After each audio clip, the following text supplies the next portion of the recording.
morning, everybody, and welcome along to this edition of LiR Confidential on lirmedia.tv. And our usual email pertains, it's info@lirmedia.tv. And also subscribe to our channel, the red button on the bottom right-hand side, and tell all your friends about us.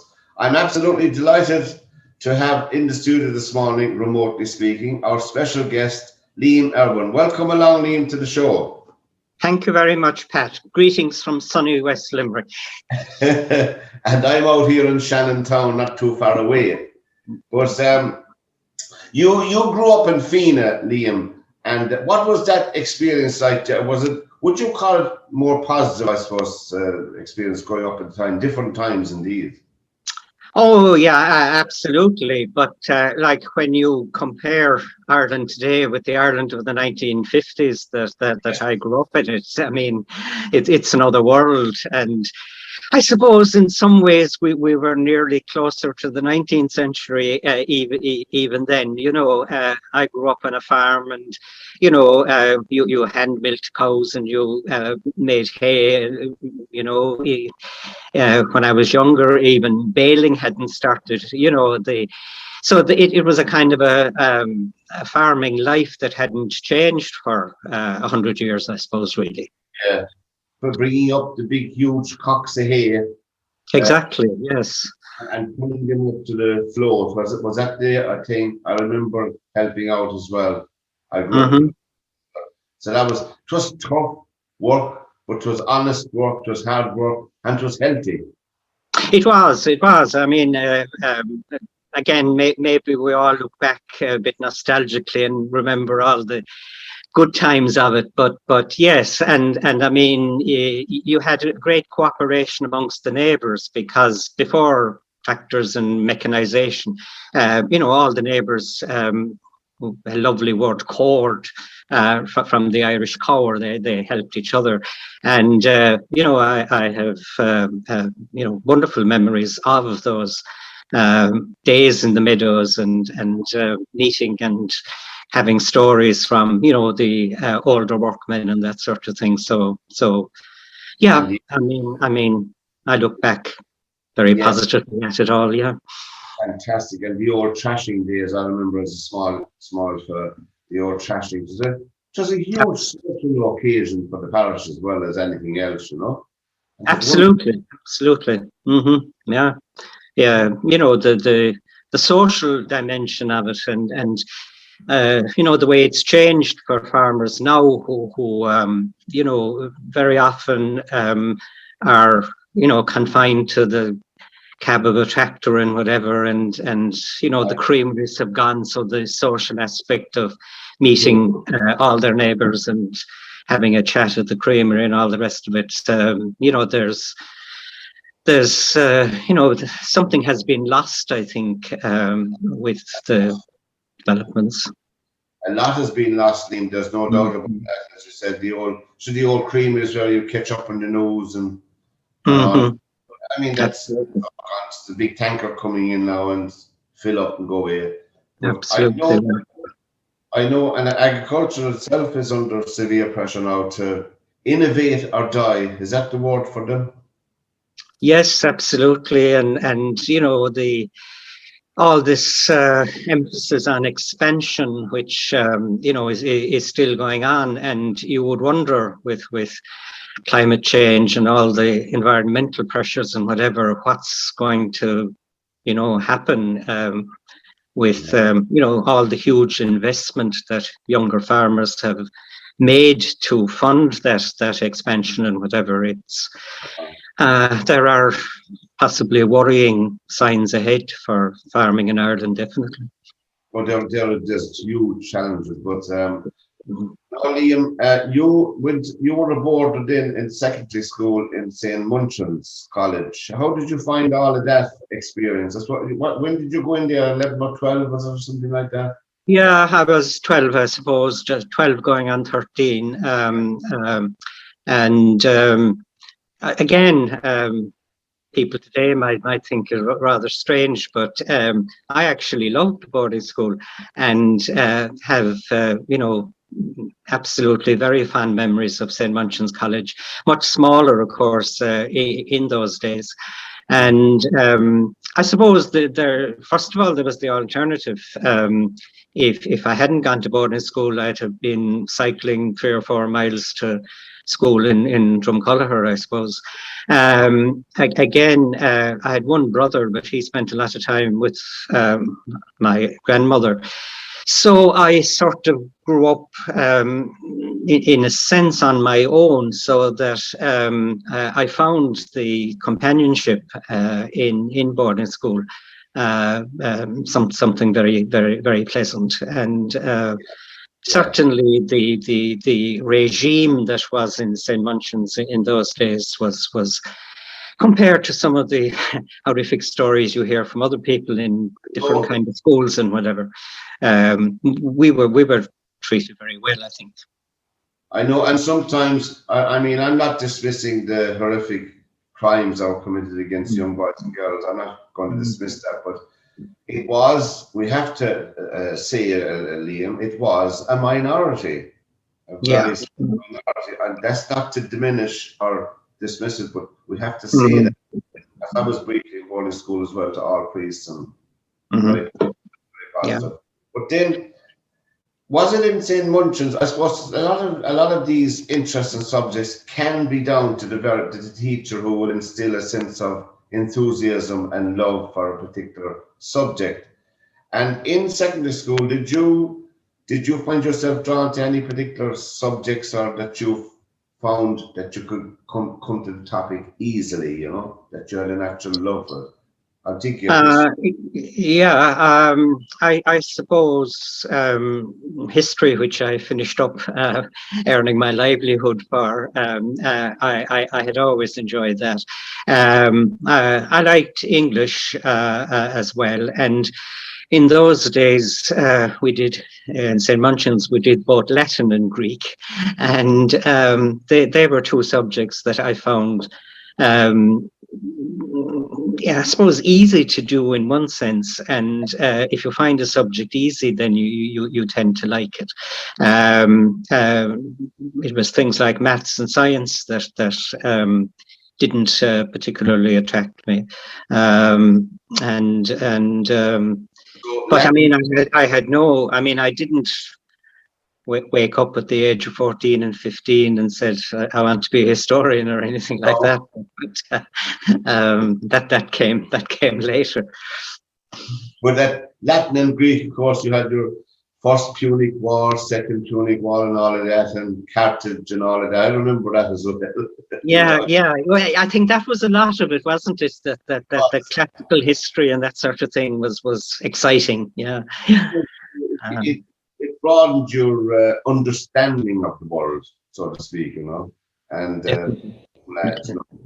Hannibal and all of that. That's fantastic. Of course, Latin, all the roots of Latin are peppered in the English language. I don't have to tell you that. So it was easy.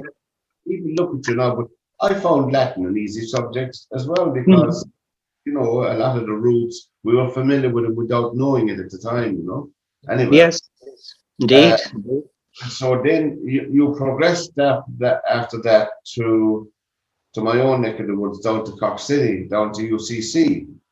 But not exactly directly. When I left school, I was kind of keen to break away and be independent and whatever.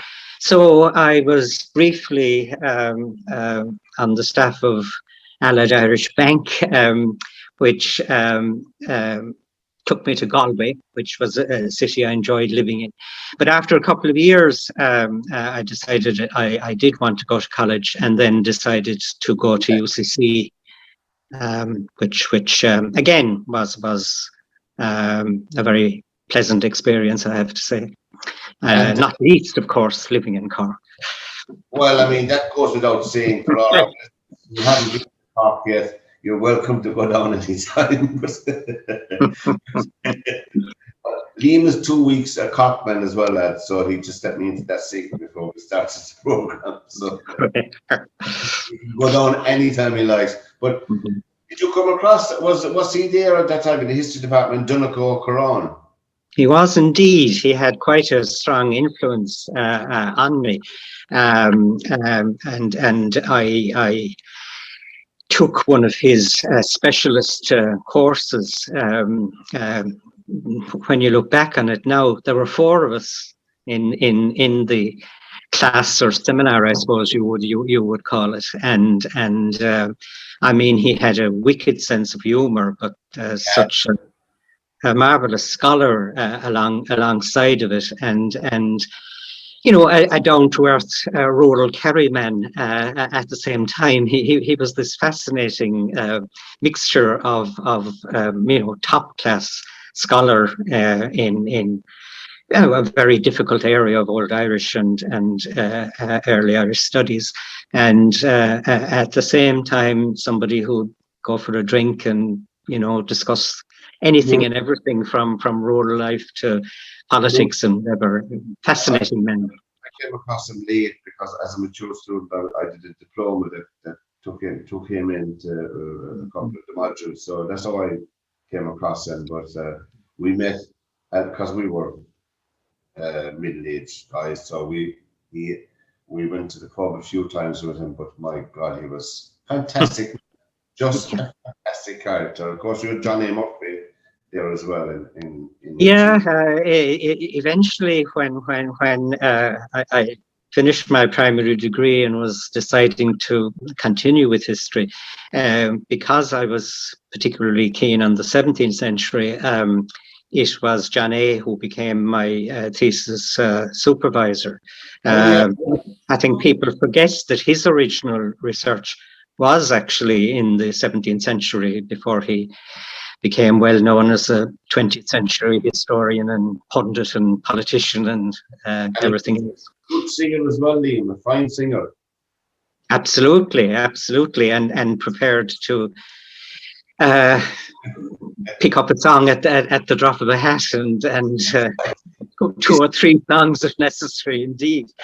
John A. is still there. 91, I think he is now, you know. Yes, indeed. Yes. Of course, I mean, with people like Donegal and John A. and sure, I mean, really, you had such two fantastic characters, but academics, well respected, well regarded, and written many books between them as well, you know. Yes, so absolutely, indeed, and Professor Jolie came along during my time there as well, and whatever. So yeah, yes, I was lucky because having been in the bank in Galway, I had toyed with the idea of going to UCG, but I was, with all due respect to them, I was very glad and perhaps lucky that I hit UCC at that particular time. Yeah. Then after eventually getting out the other end, so to speak, in UCC, what did you do after that, Liam? I was extremely lucky because once I'd finished my research and you know, I had gone to college, I suppose, with the idea of being a teacher, and I had. What area did you cover for that, for the masters, the research you referred to? What? Yes, again, 17th century, later 17th century, from post-Cromwellian Ireland up to the Jacobite period. I was looking basically at politics and religion in that period, and focusing on particular man called Roger Boyle, the Earl of Orrery, the man who founded the town of Charleville. That was the area that I had specialized in. That's very interesting. Yeah. So then, after that, then where did you?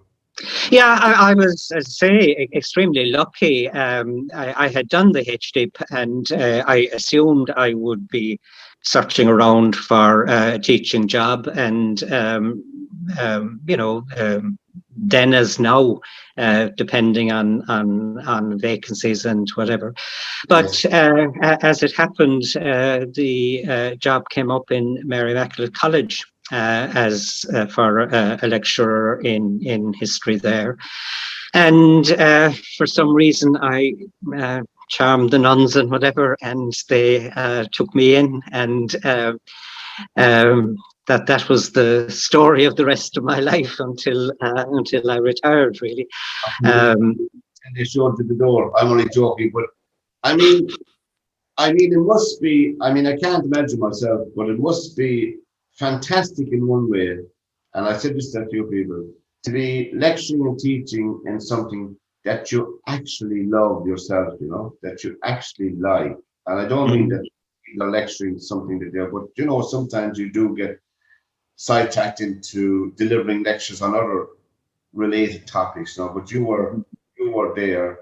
You were there all your career then in Mary I, so my entire career, the only break as such was I spent a year lecturing in the University of the United States. But apart from that, I was again very lucky in that basically the nun who was the head of history when I went there, she decided after a relatively short time that she didn't want the responsibility of being head of the department anymore. So again, relatively young and having not been there that long, I became the head of the history department, and somebody told me when I retired, I had some kind of record as being the longest head of a history department in any third level in Ireland. I'm not sure if that's true, but we won't be having got my feet under the table, they were unable. No shifting, Liam, and we won't be disingenuous, Liam, say nobody wanted the job. I know from what you're saying now in your voice that you really tell me about the changing attitudes and the changing. You met many first-year students down through your career. Is there a different kind of challenge now to these people coming into universities? I mean, I sat in now, my friend that was a part-time lecturer there, I sat in at the back of our class a few times, on the back of the room. And would you say, I mean, are they prepared for third level as much as you would like them to be? The short answer, I suppose, is no, and I don't think it's their fault. No. But the nature of second level education, the nature of the leaving cert, and the need to get the points and whatever, it almost works against any kind of critical or independent thinking, really. And it's been shown again and again that studying to a formula and getting grinds and studying for the exam does unfortunately produce the results. And then suddenly with high points and whatever, they're released into third level where they are obliged to fall back on their own resources. Nobody's going to tell them what to study when or whatever, and they have to get used to a way of approaching their academic life that they haven't been prepared for. And as you say, that puts great pressure on them. When I went to Mary Immaculate first, all my students were trainee primary teachers, that they were all doing the preparing for the B.Ed. And that produced, I think, a certain kind of student. In many ways, students that were very easy to deal with, because even in their first year, they went into the schools and became trainee teachers themselves, and they suddenly saw everything from that point of view.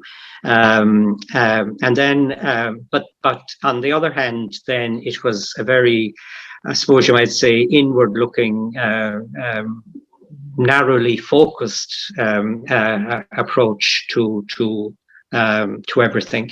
And then later on, when we linked up first with UCC and then with the University of Limerick, and Mary Immaculate was able to offer a BA, you had this change. Mary Immaculate, of course, was changing anyway. The nuns were no longer in control, and but Mary Immaculate opened up then with a greater range of students, and the focus on primary school, while continuing to be very important, that was I suppose diluted somewhat. Yeah, and do you think, I mean, I don't know, we had a discussion on another program here a couple of months back about students, particularly young teachers. They leave secondary school, they go straight into college, and then they're in the classroom the next day when they come out of college. Really, they haven't had time from the age of 12 till 23 to draw their breath or to see the world or perspective like that, except they're very well, you get the odd individuals. So what we were suggesting here, as when everybody after completing their leaving cert, male and female, should do 2 years national service. Yeah, I certainly agree that the common procedure now is to go from sitting in desks to suddenly standing before students in desks without any experience of life. And I found that in my own life, having gone to work in the bank and then gone back to college and then become a teacher. So I agree. Whether it's national service or whether there are other avenues of internships or social work or even travel, I think it wouldn't matter what they did for a couple of years, just experiencing life in whatever way might suit it, would have its benefits, definitely. Yeah. You're listening to LiR Confidential here on LiR Media with my special guest, Liam Irwin, and a local institution in Limerick. Liam Irwin is now. He wouldn't admit it himself, but he is, because we were mentioning to a few people we were doing this today, and they are really looking forward to listening to it. So I better cock myself on and speak about something that I may know about as well, But now your whole area, one of the areas, Liam, I know you touched it there earlier on. You're very busy. I suppose you've been as busy as ever since you never retire, as we said in the start. Like myself, I was in the civil service and I had to go out the door at 65. I had no choice. That's it. Good luck. But anyway, Patrick Sarsfield and the whole issue about Patrick Sarsfield and the old phone books. They were great. They're not issued anymore now, because I was trying to find the old phone book from Limerick to find out, is there many Sarsfields, the name itself, left around Limerick, County Limerick, The name is still there though, is it? The name is still there. We tend to forget, of course, that Patrick Sarsfield was not a Limerick man and had in one way only a limited experience in Limerick. Where was he from? Good question. We're not entirely sure where he was born. It was either in Lucan in County Dublin, where he took the title eventually of Earl of Lucan, but it may also have been in Kildare, because his father had been dispossessed by the Cromwellians, and they initially got back their estate in Kildare first. It took much longer to get back the lands in Lucan, so he's probably a Kildare man. Would be the best guess. There are a lot of detail about Sarsfield's life that we're very unaware of. That doesn't mean that he didn't have branches of the family in both Clare, Limerick and Cork. And of course his sister married one of the Cork branch of the Sarsfields, who curiously enough had the title Viscount Kilmallock because they had some property in Kilmallock. So he did have plenty connections with Munster. I know down around Cork there's well the old TB hospital, which was Sarsfields Court, yes. And Meyer, you know. Indeed, yeah. So if the attempt of Limerick Civic Trust and my former colleague Louis Guillon, who are trying to find Sarsfield's remains and bring them back, I think there could be a holy mother of a row about where his bones should finish up. I mean, there is now and again. I mean, was the grave apparently where he's buried in France located? Well, there was a grave located. I'm just trying to remember from reading about it. There are a couple of soldiers buried there, and they think one of them could have been Patrick Sarsfield. Yeah. Conclusion about that, Liam? Yeah, you see, he didn't die on the battlefield, as I think we tend to be taught at school. He really died from probably infection of his wound a few days later in a nearby town called Huy, which is now actually in Belgium. And he was buried nearby. Now, the exact location of his grave wasn't clear, but Louis Guillon, who's the head of French in Mary, he has gone through quite recently documents in the town that survived there, which seem to show that Sarsfield was buried within the church, not in the graveyard nearby, but within the church. And there's a kind of a fairly clear indication of where it might be. And as it happens, that area has not been built on. It's actually part of the back garden of a house. So that's why there's such optimism that some kind of archaeological investigation might just, that they wouldn't be digging randomly, that they would have a focused, identified area to go looking for. And apparently there are direct descendants, not of Sarsfield himself, but of the Cork branch of the family. And DNA is going to be taken from those people to match if any bones do turn up. So it's not quite a needle in a haystack, but I don't think it's a done deal yet, shall we say. Now, there's not really ifs to this conversation, of course, like everything in history, there's not really if or what if. We'll assume they'll identify the remains as Patrick Sarsfield. We'll give them that, so through DNA. I suppose the next conundrum then would be to repatriate him over to Ireland. Now, will he be buried in Lucan or Kildare or Cork or Limerick? That would be the next problem then, wouldn't it? There we are. So I think in one way we're storing up trouble for ourselves, and that happens anyway. Maybe if they find enough bones, we can give one bone to Lucan and one to Limerick and one to Cork and whatever. There's no meaning to throw the dog a bone without diminishing.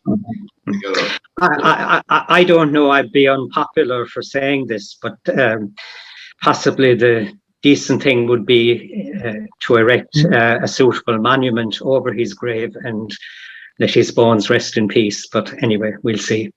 Where he is now, if it's proved.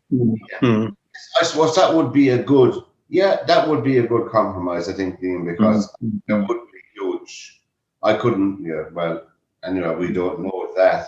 We don't. And that whole area of Sarsfield and the Treaty of Limerick and the penal laws, an awful lot of people. I mean, when we were growing up, our history finished in 1916. My year. Nothing happened after 1916. I suppose because, like you, I grew up in the 50s, and of course, an awful lot of the teachers, or the older teachers, people forget they were still connected to the Civil War. And it depended on which side they were on. And that's a human thing. I'm not making criticism. So if you were on the treaty side or the anti-treaty side, that would be your history. Do you know what I mean? So people... Indeed, yeah. Yeah, people forget that. I mean, they were genuine people and genuine human beings, but I mean, obviously, you know, it's wearing away now. At last, 100 years later, but nevertheless, there's still areas of the country, as you well know yourself, where, you know, it is. You would point out, or that fella was on that side, or that woman was on that side, or that family were. You know, it's still in the countryside. You'd still come across that whole era.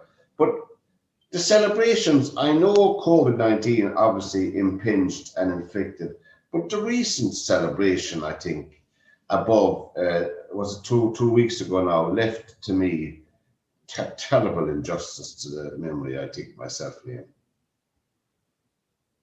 Which was that? The celebration recently in Kilmainham. Oh, yes, yeah. The lack the lack of acknowledgement of the sacrifice of the people. And you cannot have a general thing for everything. You have to acknowledge the events and the event and the characters. That's the way I see it myself.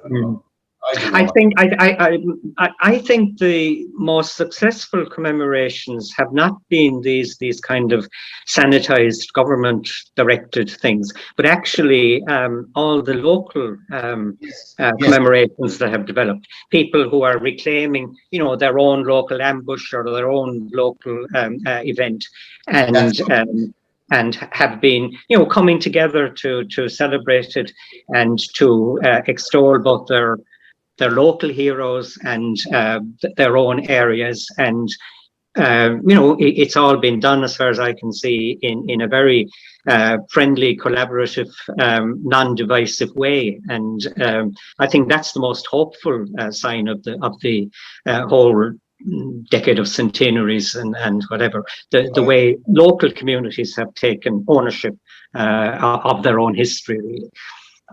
Of course, next year, 1922 is coming up quickly, and as we know from the Civil War, that was huge amount of people killed in that year on our side. I think the biggest people that were killed, I think, were killed in 1922. You know? Yeah. I mean, many people, I suppose, worry that the Civil War will be the most difficult. But again, I think. What I've seen of local celebrations, and I know, I mean, there was RIC men shot in Drumculloher, who was from County Roscommon. He was killed in 1920, and I noticed where he's from, there was some local commemoration there of War of Independence, IRA activity, and they incorporated and included this man, Thomas Bridges, you know, as part of the whole community celebration. So I think we can worry too much maybe sometimes about everybody. Everybody was. Now, obviously, of course, it depends on the event sometimes, and I mean, they were complete. We don't want to get bogged down in battles events, but there was ferocious killing, I would say, on both sides. Oh yes, yeah, and I suppose Civil War is always the most bitter and the most difficult to come to terms with. Yeah, it's so sad. It's so sad. My mother, from the other side of the family. It's so sad when people just close themselves off. Yeah. Years and years till they're old people, which is sad in a way. But look, we want to. We can only hope that we learn our lessons. You know, eventually it took us a long time to learn our lessons as a country, but I mean, You're involved as well, Liam. I'm looking down here. I don't know how you get much time to yourself in the Thomond Archaeological Society. Yeah, that's, I suppose, in a way, it's been a huge part of my life, really. I joined the society when I came to Mary Immaculate in 1976, 77.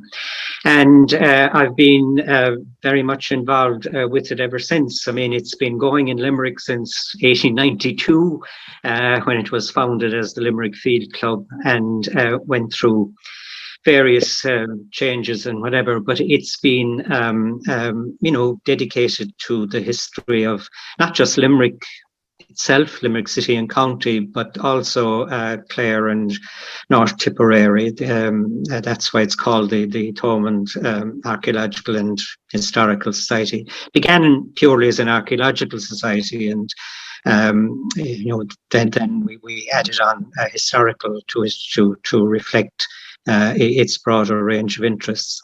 So over the years, I've been secretary of it and president of it, and I also edit the kind of history journal that we produce, which is the North Munster Antiquarian Journal. And we organize lectures from September to April. Yes. When life is normal, at least. And then we have outings during the summer. And we've just been able to have outdoor outings again. I led one myself to Kilmallock about 2 weeks ago. And we've had Sunday afternoon and evening outings so far. Part of our thing usually is to go on coach outings as well, but that's not going to be possible, I suppose, for some time yet. But it's been as I say, an important part of my life, and part of my thinking as well, that when I did start in academic life, that I didn't want it to be cut off from the broader range of promoting history amongst people who are not specialists and whatever. And but and there is, I think you know yourself, a huge interest out there amongst people, particularly as people get older. People are always pointing out that the age profile of societies like ours is often grey-haired and whatever.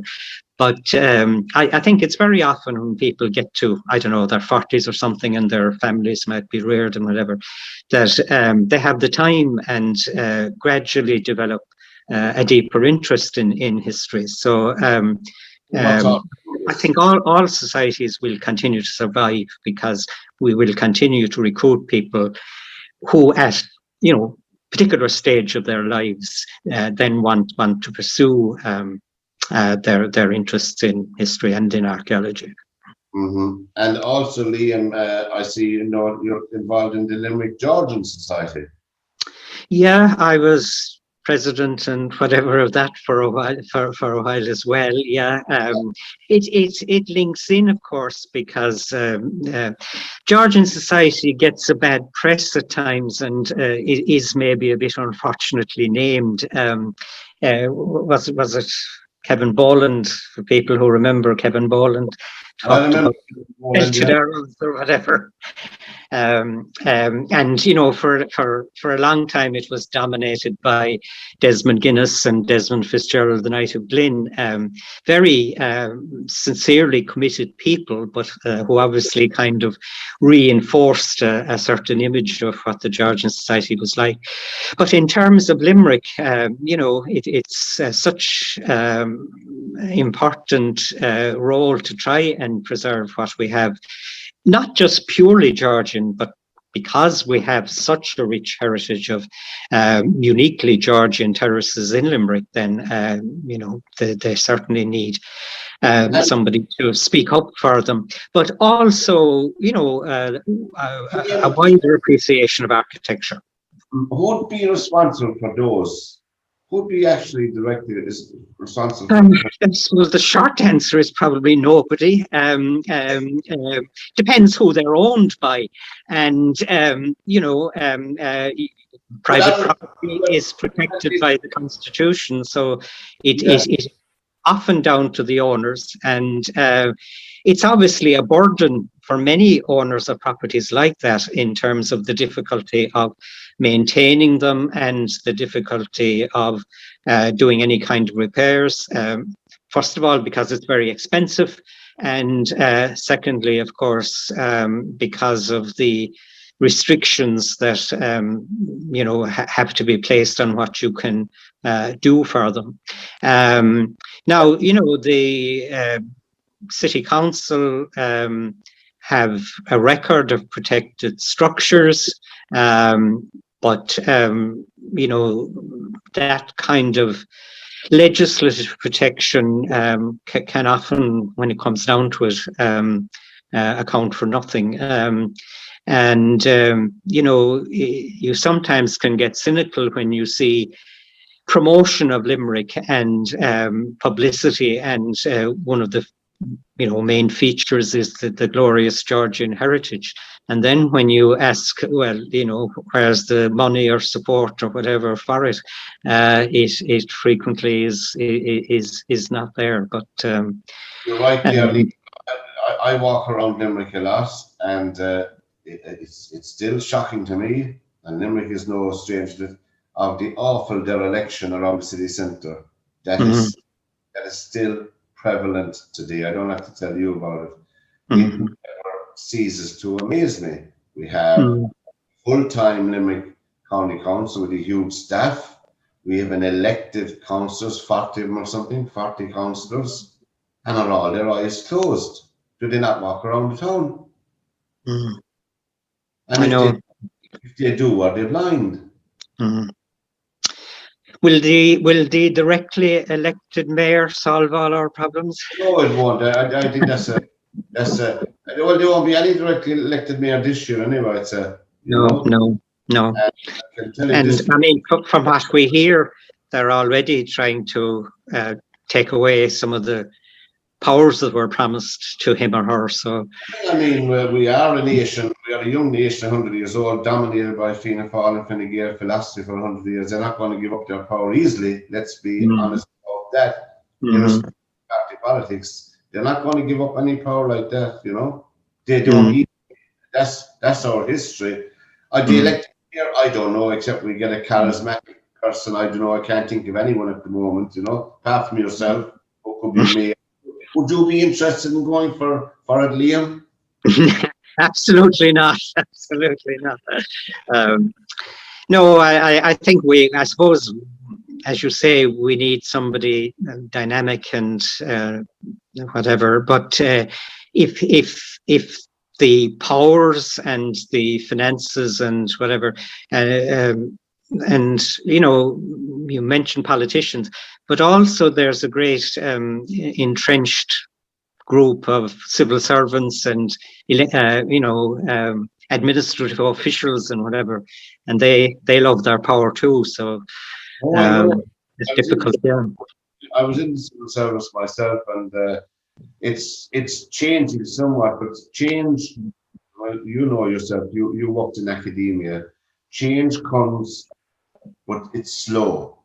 Change does come. There's an inevitability about some things, but change is not something that comes along. It's a struggle. That's what I'm trying to say. It's a struggle. My special guest here on LiR Confidential on LiR Media is Liam Irwin. Delighted to have you, Liam, and email info@lirmedia.tv for all your comments, and press the red button to subscribe to our channel. You also were busy. You wrote a book on Limerick Diocese. How did you find that, Liam?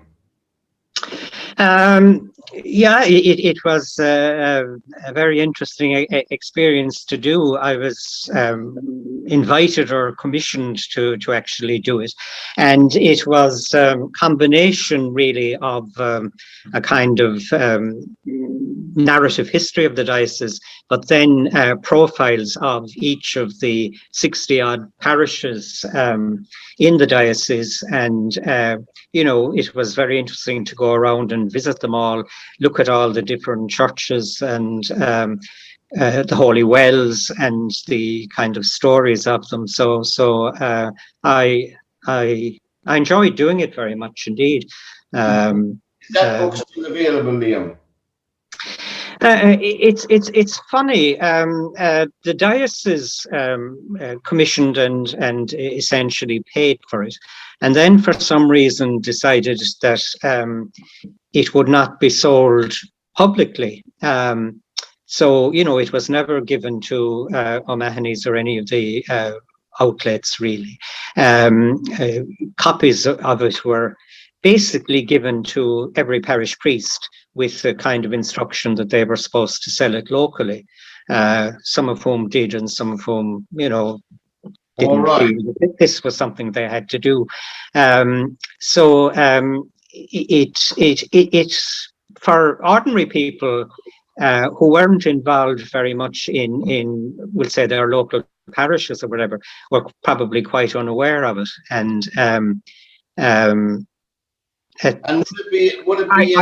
I would imagine that Limerick Diocesan Office still have copies of it if anybody is interested. But as I say, it popped up occasionally in second-hand bookshops, but it was never really commercially available. Yeah, and would it be in would it be in the universities, for instance? Yeah, the libraries would have purchased a copy, I suppose. Yeah, I haven't really checked that really, but I know the library, so be able to tell me, But before we finish up, there's a current issue going on, Liam, about Limerick Castle. Now we have Blarney Castle, we have Dublin Castle, we have Clontarf Castle. Why can't we just have Limerick Castle? Well, this is what I've been saying, with support, but with fairly spirited opposition as well. And I fully respect people who don't want change or don't like change or whatever. As you say, every famous castle in Ireland, from the ones you've listed, and not to mention Bunratty and Kilkenny and whatever, are all known by their location. And particularly, apart from branding, if you like, which is so important now, I think it's unfortunate that we call our wonderful castle after such a dreadful king. First of all, who never came to Limerick and whose main interest in Limerick was conquest and granting away the land of local native Irish as part of the beginning of the Norman conquest. You'll never find any place in England named after King John, because he's universally reviled as one of the worst of the English kings, which most of them were anyway, in my opinion. The other point is that historically it was never known as King John's Castle. From the very beginning, in all of the historic sources, it's either Limerick Castle or sometimes the King's Castle or the Queen's Castle. When it became an army barracks in the 18th and 19th centuries, it was called the Castle Barracks, even when the houses were built there. And I know there are relatives of people who lived when the houses were in the castle, feeling nostalgic about it. But actually, as far as I can see, they always said they lived in the Castle Barracks, not in King John's Castle. Now, people, of course, are used to it, and the rebranding, shall we say, which I and others have been suggesting, doesn't mean that people won't continue to call it King John's Castle, and that's fine. I still talk about Todd's myself. I wonder, Liam, it's just called Oliver Cromwell's Castle. Would Would they There be we are. Yeah. or- There we are. And I know some people say, oh, you shouldn't be changing any names. But then we'd still have Georgia Street rather than O'Connell Street, and Nelson Street rather than Parnell Street.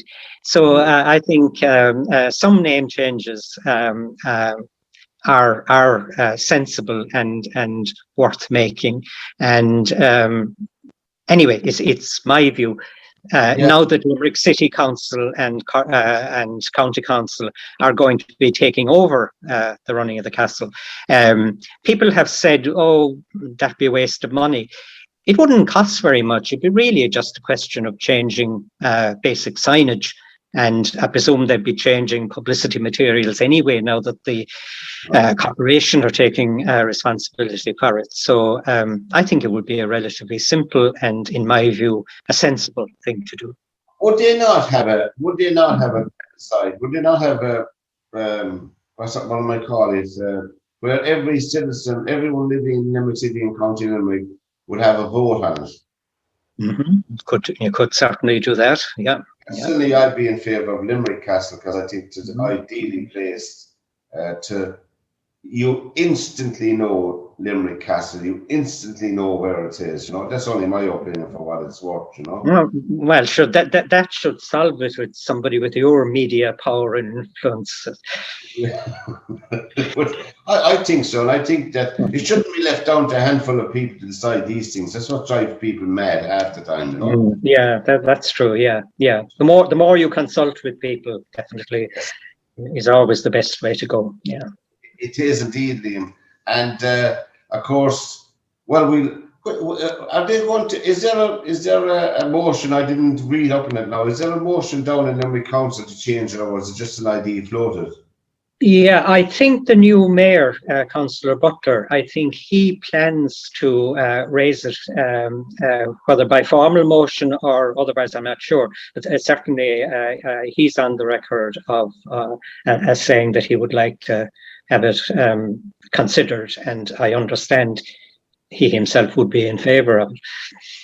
That would be good. That would be good. But look, we'll wait and see. And hopefully, they don't leave it rumble on forever and not come to something about it, you know. Because I mean, it's like many things around Limerick. I mean, it's instantly associated with the city, and as I said, it could give a whole new life or impetus to the city as well. Now we'll just touch on a few things before we finish up, Liam.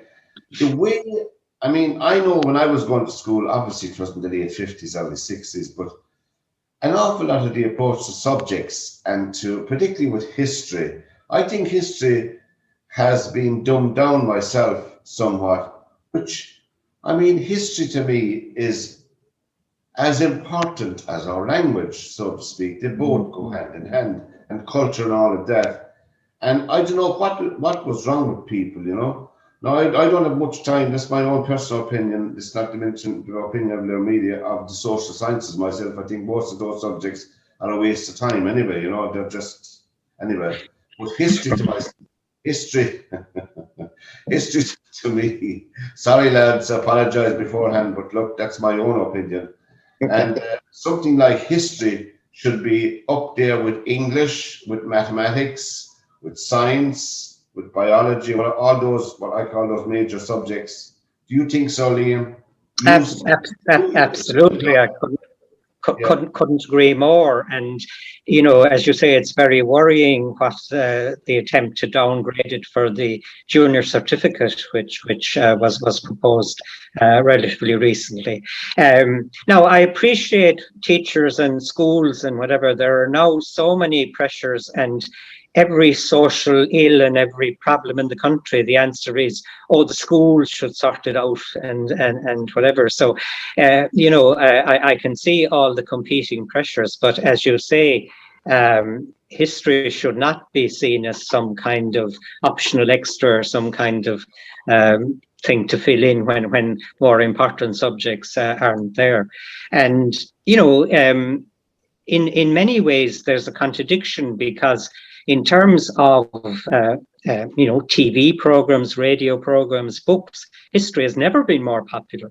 And you know, every time there's a good, well-made TV history series, it attracts major interest. So, like talking about Sarsfield and the wild geese, like we were, you talk to young people now, and they have a very hazy, if any knowledge at all of that. Whereas, previous generations knew all about Sarsfield and the Battle of Fontenoy and, all of these important part of our past. And also, you need to forget that, not forget that. Very entertaining and very thrilling stories that makes it attractive and excellent material for lessons and everything as well, and back into primary school too. Yeah, you're dead right there, Liam, because I think myself that local history can be taught with very little effort. And what I mean by that is this, that every class in national school once a week should be brought around their local area and say, did you know that so-and-so lived in that house? Did you know that there was a battle fought just down the road there, lads? And do you know this plaque is up? And do you know the simple information like that to engender a sense of appreciation of their history locally. That's where it starts, and then it can be progressed from there. I think it should be as important as going out in the fresh air. And when you go out, you look around.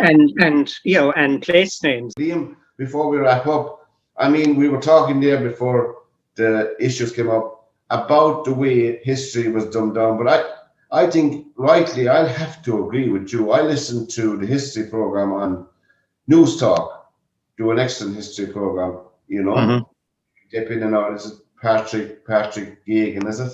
I think that's Gagan, yes, yeah, he does it, and I think they have a decent listenership to that on a regular basis, and which is no mean feat. I remember what's his name in the old days. You'd remember him. Andy O'Mahony used to do lovely history programs. Remember Andy That's right, absolutely, yeah. Way back when he was a beautiful, fabulous broadcaster. People can look up the archives with Andy, but Miles Duncan, of course, did a history series there fairly recently in RTE. They didn't keep it up. They didn't keep it up. I don't know why. And they're our public service broadcaster. Surely that would be one of the functions of our public service broadcaster, to commission these history programs locally. I mean, I don't know really myself, I don't know. Yeah. Are you hopeful about history now? Do you ever stroll back into Mary I now? Would you be left in there now again if you walked in now? Yeah, I'm always welcome. I'm always welcome.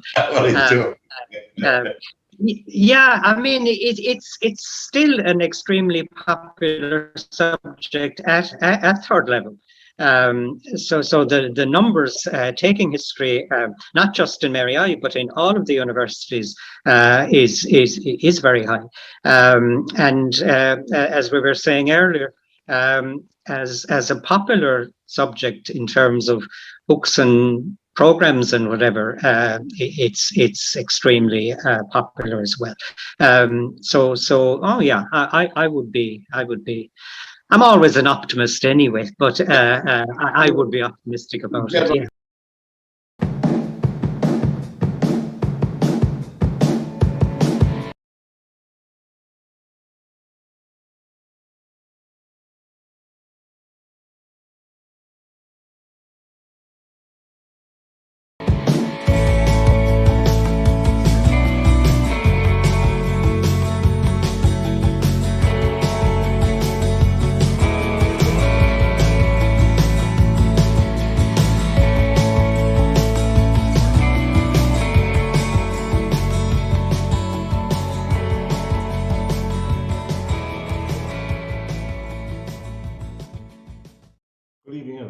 And welcome along to this edition of Heroes and Icons on LiR Media in association with Blue Sky Broadcasting and Media Services Limited.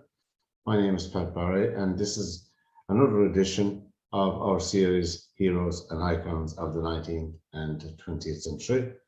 And this is a program that looks at just a small look at the life and career, whether they were sporting heroes or political or social or anything. And if you have any sporting hero of yours, please email us at info@lirmedia.tv. And thank you to all the people who take the time to comment on our shows, and they're all up on our YouTube channel. The hero we're looking at tonight is Irish American. He was born, of course, you can see from the pictures behind me, well, anybody who was a student of what they call the sweet science, the art of boxing or pugilism, John L. Sullivan is our hero for this edition of the program. And John L. Sullivan, John Lawrence Sullivan, to give him his proper name. And it's fortuitous we're doing it this time of the year. It's only coincidental I was doing some research, and he was born on October the 15th, which is just 4 days ago.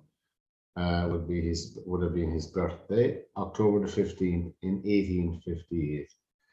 And that was John Lawrence Sullivan. He was known as the Boston Strong Boy, and I suppose he was he was the first for many things. He straddled both the bare knuckle era of boxing and what we now know today as the boxing that's done under the Marquess of Queensberry rules, which was brought in at the end of the 1890s and the beginning of the 1900s. And so therefore he straddled both sides. But I mean, there's been a few films made on his life as well, and some of them were very much forgotten, I think, if we want a better description. And he's generally recognized as the first heavyweight champion of gloved boxing, and he reigned from February 1882 to 1892. And he's also recognized in history as the last bare knuckle boxing champion under the old London prize ring rules, which, you know, was what they fought on that time. And of course, he became somewhat of a cultural icon of the late 19th century. And indeed, he was, I suppose you could say, he was the first boxing superstar and one of the world's highest paid athletes of his time. And this also, I suppose, was responsible for the sports supporters, the growth of sports supporting and specialist sports supporters covering those events. And newspapers flourished during that time, and particularly the sporting thing, the sports coverage. And I suppose, visiting in the training camps where he hung out, his friends, and speaking to them. That was the whole proliferation of that whole thing grew up around the boxing at the time. And I suppose they often made, those stories began to make front news on the front page of the newspapers rather than in the back or in the middle. And it's, I suppose, John L. Sullivan's era is often referred to as giving the birth to sports journalism, particularly in the United States.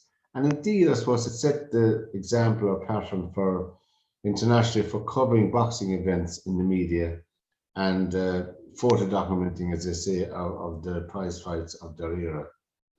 Now, John Lawrence Sullivan was born in Roxbury in Boston, Massachusetts, and his parents were both Irish immigrants. Now, Michael Sullivan was from Abbeydoney in County Kerry, and his mum, Catherine Kelly, was from Athlone in County Westmeath. Now, they wanted, of course, they were Roman Catholics. The whole family were very staunch and traditional Roman Catholics. And they had hoped that John, their son, would have, what do you call it, wanted him to be a priest. But I'm afraid that John didn't have that kind of thing. And his parents, of course, obviously, they wanted him to become a Roman Catholic priest. So to that end, that's why Sullivan was enrolled in Boston College around 1875. But after a few months in college, baseball became his passion at the time. He was very athletic, very fit, strong, well-built young man, and he saw that he could play baseball professionally, earning. You must remember now, this was in the 1870s. He was earning up to $30 to $40 a week, and he said one of the famous quotes of him at the time when his autobiography was, to quote him, "I threw my books aside, gave myself up to it. This is how I got into the baseball profession, and I left school for good and all. From baseball business, I drifted into boxing and pugilism." So John Hill. Now, I suppose he got the nickname the Boston Strong Boy, and stuck with him for the rest of his life. And as a youth, as he was arrested several times. Now, when I say he was arrested several times, boxing was not legal as an organized sport. Boxing was not legal, and if you were caught, taking part in one of those, you'd be arrested. So that's why he was arrested several times. And then, of course, they, like many resourceful people in the thing, once you advertise it as an exhibition fight, well, you could have it. My God, I mean, are we still at that today? I wonder. I don't know. Anyway, and he won. It's reputed, and there's good, strong anecdotal evidence for it, that he fought more than 450 fights in his career. Not just so-called exhibition fights and everything else like that, And then, of course, there was the famous advent of the railways at the time.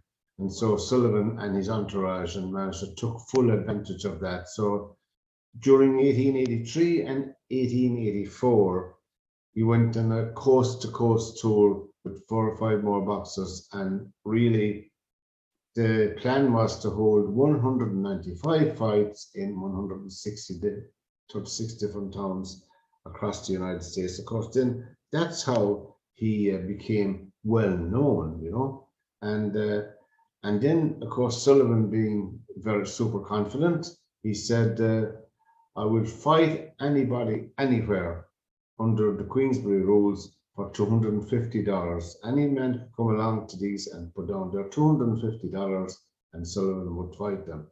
Now, obviously, he knocked out. It's reputed he knocked out over 11 people during that particular tour. Now, John Hill, of course, being from the background that he came, his father, alas, was a drunkard, really, which is unfortunate. But John inherited that trait from his dad. But his physical standing was, I suppose, would be applied to his mum. His mum was a big, strong woman, so she passed on those physical attributes to John. But unfortunately, that was one of his failings, I suppose, or weaknesses during his career, was these bouts of drinking and going missing and so forth like that. So anyway, John Sullivan was considered the first world heavyweight boxing champion in 1888 when he fought Charlie Mitchell in France. Or indeed, if you look at another date to historians, in 1889, next year, when he knocked out Jake Kilrain. And we'll have examples of those fights during the program when you'll be looking at it, some stills from them. Jake Kilrain in round 75. Yes, you heard it correctly. 75 rounds of a scheduled 80-round fight. Now think about that for a minute. And at the time, rounds weren't 3 minutes. A round ended if either fighter got knocked down or took to the knee to end the round. That was the end of the round. So you could have 3 rounds, 4 minutes, 5 minutes, 6, depending on the conditions. And most of these fights were in remote areas and out in the open. So obviously, if the weather was inclement, well, they fought in the rain as well. And then, of course, more historians would I suppose, admit that I would argue that the first real heavyweight champion, they said, was Jim Mace, who defeated Tom Allen in it was in 1870 in Louisiana. But anyway, look, the British had a huge influence over that because the empire was still, I suppose, in its prime in an awful lot of countries, and so they didn't recognize John L. Sullivan because of his Irishness. There you go now. That's a long time ago. Anyway, when modern historians and authorities are writing on the heavyweight championship of the world, they are likely, I suppose, people say, look, more or less likely, we won't get too bogged down in this, referring to the championship belt presented to John L. in Boston on August the 8th, 1887. The belt was inscribed, presented to the champion of champions, John L. Sullivan, by the citizens of the United States. And its centerpiece featured the flags of the United States, Ireland, and the United Kingdom. That's in 1887. So there you go. That's John L. Sullivan. Now, John L. Sullivan, I suppose the Kilrain fight, the Sullivan-Kilrain fight is considered a pivotal time in the history of boxing. A turning point, because it was the last world title fight fought under the old London Prize rules before the Marquess of Queensberry rules were adopted. And so therefore, it was the last ever, I forgot to mention, bare knuckle heavyweight title bout. So can you imagine or picture the scene of a bare knuckle fight lasting 70 or 80 rounds? Can you just try and imagine the condition that the two fighters would have been in? Anyway, I mean, obviously there's gruesome descriptions that we won't go into in this program. We don't have all that much time. And then for the first time during that fight between Sullivan and Kilrain, newspapers throughout the country carried a huge amount of coverage on the pre-fight, before leading up to the fight, and on the fighters' training and speculation where the bout would take place. All of this was a huge, I suppose, upsurge in interest in traditional boxing and fighting. And of course, the traditional center of bare knuckle fighting at the time was in New Orleans, but the governor of Louisiana had forbidden the fight to take place in his state.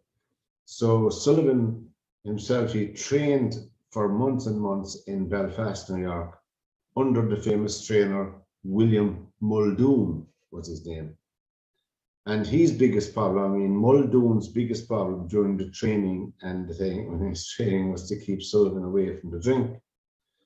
And that's where the same thing, when people heard that John L. is on the loose again, when they spied him in the pubs, the cry rang out, "Send for Muldoon." That's where you might have seen that in some films on John L.'s life. That's what that was about. John L. on the loose again, send for Muldoon. Muldoon was, of course, would arrive in and take him back. So you're listening to Heroes and Icons on LiR Media with myself, Pat Barry, and indeed our email is info@lirmedia.tv, and we'd like to hear from you anytime. And if you want to hear and tune in anytime, all our programs will be up on our YouTube channel, lirmedia.tv, and you can subscribe to that channel anytime. It's free of charge. Now, anyway, on July the 8th, 1889, an estimated 3,000 spectators boarded special trains for the secret location for the fight, which indeed was Richburg, a town south of, I must read this because I don't know, Hattiesburg, Mississippi. The fight began at 10:30 in the morning, and Sullivan started very slowly in the fight, and it looked like his goose was cooked, as they say, when he started vomiting and getting sick during the 44th round. Anyway, he had trained seriously despite his odd lapse of, going out to the local pubs. However, Sullivan, he got his second wind, and after a grueling beatdown, Kilrain's manager finally, the man there were some descriptions now, I don't know how true they were, he could hardly lift up both his hands in, I suppose, a guard position, or really that they were hanging loosely down by his side. He was so tired. And Kilrain's manager threw in the towel after the 75th round.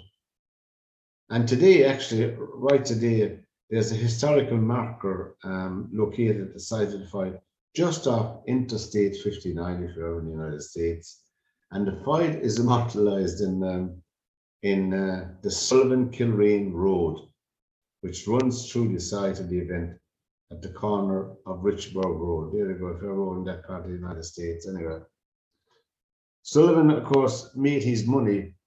He fought the first $1 million fight. Now, you can imagine, I mean, $1 million in the 1890s. I don't know how you convert it. I don't know, it would be what, I don't know, 10, 20 million. I have no idea. People make up that in their head. But Sullivan was undefeated, you know. And of course, he didn't defend his title for the next 3 years after that, because there was very few people around who were willing to take him on. And also during this period, a friend of the Irish boxer Willie, who became America's first featherweight boxing champion, which I suppose you could say he was sponsored by O'Sullivan, and because he was from Boston as well, and Sullivan was seen at all his fights as well. Anyway, eventually in 1892, after a lot of pressure, John L. was prevailed upon to defend his title against Jim Corbett, James J. Corbett, or as he was referred to, Gentleman Jim. If you ever see a picture of Gentleman Jim Corbett, you will see why he was called, because he was immaculate in his dress and the way he turned out and all of that. So hence the name Gentleman Jim. Now the fight was held on September the 7th, 1892, in New Orleans, and it began at 9 p.m. Now remember back when he was fighting Jack Kilrain, that other famous fight, it began at 10:30 in the morning because if it got dark. Well, you can imagine now, 10 years later in 1892, the fight was able to be held at 9 p.m. because, as they described it, the electrically illumined Olympic Club in Upper Ninth Ward, known as the Bywater section. There were 10,000 people fitted into the auditorium. I know the ticket prices for the fight that time were ranging from $5 to $15, which translated into today's prices would be between $140 to $420. No, I tell you, this fight occurred under the Marquess of Queensberry rules, hence they were wearing gloves, so less damage to the boxers. But really in 1892, John L. was really at the end of his career, you know. I'm not taking anything away from Jim Corbett. So Corbett was much younger, obviously, than John L. and much faster, and he perfected the art of, before they were upright and just circled each other and stood and took the belts. But Corbett began to use dancing or skipping around the boxer, if you like. So he was very, very elusive and very hard to hit. And Sullivan's, I suppose, style was crouch and dodge and rush.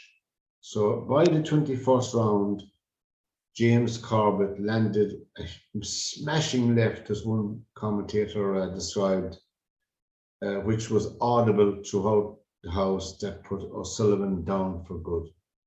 John L. was counted out, and Corbett was then declared the new champion. When Sullivan was able to get back to his feet, and he announced to the crowd the following: "If I had to get licked, I'm glad I was licked by an American." I suppose he's considered to be the last bare knuckle champion because no champion after him fought bare knuckle. Well, that would be fair enough, I suppose, but nevertheless, he did straddle both of them quite successfully. And after that, his bare knuckle image was created because both his infrequent fights up to the Corbett fight had been bare knuckle. Anyway, Sullivan retired to Abington, Massachusetts after that. But he appeared in a lot of exhibitions over the next 10 or 12 years, because he was still, revered and, I suppose, respected and admired, and for what he had done. I suppose he was the first. Anyway, he appeared in exhibitions, including a 3-rounder against the famous Tom Sharkey, and finally a 2-rounder against Jim McCormack in 1905 in Grand Rapids in Michigan. That was the last exhibition he appeared in. And he did a bit of, I suppose, acting, public speaking. He did a few celebrity, baseball umpires, all the usual things, sports reporter for a while, bar owner, he owned the bar as well. And in later years, funnily enough, I suppose it was too late for John L. himself personally, but in later years, he gave up his lifelong addiction to alcohol and he became a prohibition lecturer. Now, obviously, the toll that his drinking had taken on his body and his boxing did not, I suppose, mitigate for him to live a long life. Hence, the prize fighting, along with his being overweight and unhealthy, after a long life of overindulging in food and alcohol, took its toll on the boxer. And like most boxers of the time, he did not live a very long life. Sullivan died at the age of 59 at his home. His death was put down to heart disease. And so there you go, that was the, now Sullivan did, Sullivan did visit Ireland as well in, I think it was in 1887, you can look that up yourself. And he visited obviously he landed in Dublin. He was over in England first, and then he came to Dublin. And he travelled on down to Waterford, Kilkenny, Waterford, on over to Cork. I don't know, did he visit Aberdeen or not? I can't find any information whether he did or not. I don't know that.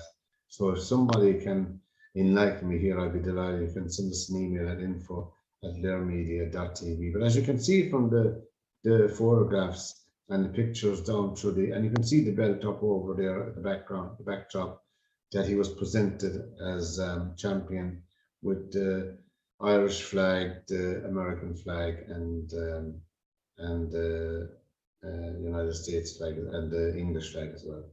And he was quite a handsome man. You can see him over there on the left-hand side, formidable figure. And well, there you go. That was our little pen portrait of John L. Sullivan. And as I said, if anybody can enlighten us here about whether he did visit Aberdeen or not, that's the home of the birthplace of his dad, please let us know. We'll be only too delighted to add it on to the next program on this series of heroes and icons. So from myself, Pat Barry, on this edition of Heroes and Icons, hope you enjoyed it.